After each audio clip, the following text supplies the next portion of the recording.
ఇప్పుడు బాలకృష్ణ మీరు ఎప్పుడైనా అసెంబ్లీలో మాట్లాడుకుంటారా?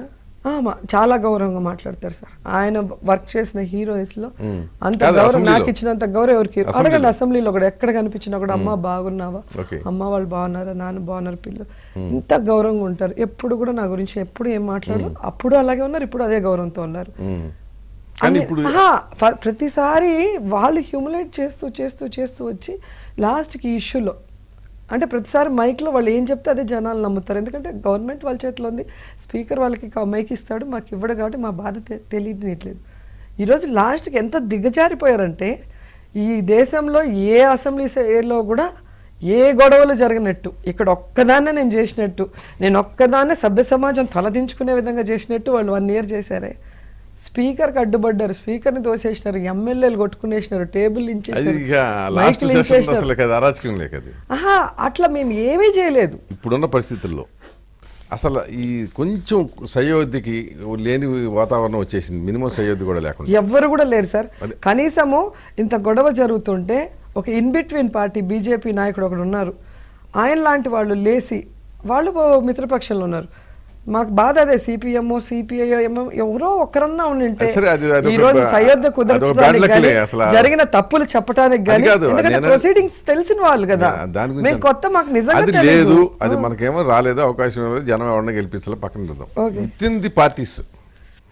మేము ఎప్పుడు కూడా ఇప్పుడైనా కూడా స్పీకర్ పిలిచి అందరికీ గనక ఇప్పుడు ఏదైతే మాట్లాడినారో అవన్నీ కూడా తప్పు అని చెప్పి పనిష్మెంట్ చేస్తే ఓకే, అందరికీ ఒకే న్యాయం ఇస్తే నాకు ఓకే, నో ప్రాబ్లం. సయోధ్యగా ఉంటాము. దూకుడు తత్వాన్ని అన్ని సందర్భాల్లో పనికిరాదు. దూకుడు కాదు సార్, సయోధ్యగా ఉండడానికి మేము రెడీగా ఉన్నాము అంటున్నాను. అట్లా కాదు, నేను చెప్పదలుచుకున్నానంటే ఇప్పుడు మీ పార్టీలో ఒక 1/2 dozen మంది లేదా 4 ఎదురు, అటు ఒక 4 ఎదురు, ఎప్పుడైతే ఇష్యూ పీటముడి పడుతుందో అప్పుడు పరిష్కారం చేసుకోవడానికి ఇంతకంటే మార్గం లేదు ఈ అసెంబ్లీకి. ఎందుకంటే వేరే పార్టీలు లేవు. అది స్పీకర్ గారు చేయాల్సిన పని సార్. చెప్తున్నా అంటే అది ఆయన పిలిపించి ఎక్కడో దగ్గర నుంచి ఇప్పుడు నేను ఎందుకన్నాను, పెద్ద మనిషి ఆయన కదా సార్, తండ్రి లాంటి వాళ్ళు స్పీకర్, ఆయన సమన్యాయం చేయాలంటే ఆయన రూమ్ కి పిలిపించి ఆయన మాట్లాడాలి. ఇప్పుడు మీరో నేనో చెప్తే ఎవరు వినరు కదా సార్. కాదు నేను ఎందుకు మధ్య మూడో మనిషిగా నేను చెప్తున్నా ఇది.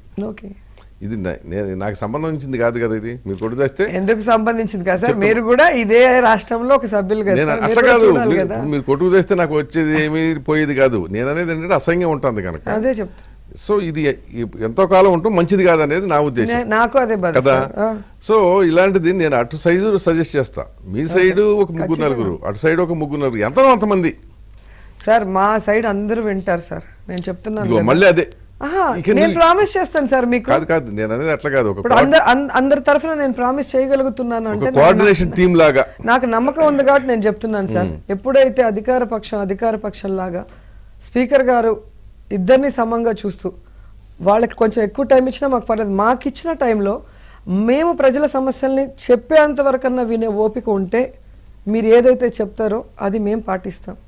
నేను నా సంగతి మీరు అంటున్నారు ఇద్దరికి నేను చెప్తాను అంటున్నారు, కోఆర్డినేషన్ టీమ్ లాగా మీరు వేసుకోవచ్చు కదా అంటున్నా నేను అనేది. మా సైడ్ మేము వేసుకుంటాం సార్, మీరు కాదు వేసుకునేది. వాళ్ళు ఎవరు మాట్లాడారు సార్, నేను వాళ్ళకి చెప్తా. ఎవరో ఒకళ్ళు మీరు వాళ్ళు కలుసుకుని కాసేపు కూర్చున్నారు. ఏం రాజకీయం ఒకటి చెబుతున్నప్పుడు ఇన్ని ఉపన్యాసాలు ఇస్తున్నారు, ఇవన్నీ వదిలేసి ఫ్రాంక్గా మాట్లాడుకుంటే ఏ పూట ఎవడెక్కడ ఉంటాడో తెలియదు, ఎవడెక్కడ ఉంటాడో తెలియదు. రేపు పొద్దున ఇట్లాగే ఉంటారా? పుష్కిని అధికార పార్టీలో గెంతరని గ్యారంటీ ఉంటుందా? లేదా వాళ్ళు ఇటు రాకుండా ఆగమ్మా, అదే వాళ్ళు ఇటు రారని గ్యారంటీ ఉంటుందా? నేను అనేది ఏంటంటే ఇప్పుడున్న సిచ్యువేషన్ గురించి. ఇదివరకు ఏంటంటే ఒక పార్టీ అంటే ఒక పార్టీ, ఒక భార్య ఒక పార్టీ అన్నట్టుగా ఉండేవాళ్ళు. ఇప్పుడు ఎడతాయి అసలు విత్తలవిడితనం వచ్చేసేస్తే పొద్దున దగ్గర, మధ్యాహ్నం దగ్గర, సాయంత్రం ఒక దగ్గరికి వచ్చేసింది కదా. మరి జనం అడుగుతున్నారు కదా ఇప్పుడు ఎక్కడున్నారండి మీరు అని చెప్పి. సో అందుకని నేను అనేది ఏంటంటే ఇది శాశ్వతం కాదు, బట్ వ్యవస్థ శాశ్వతం.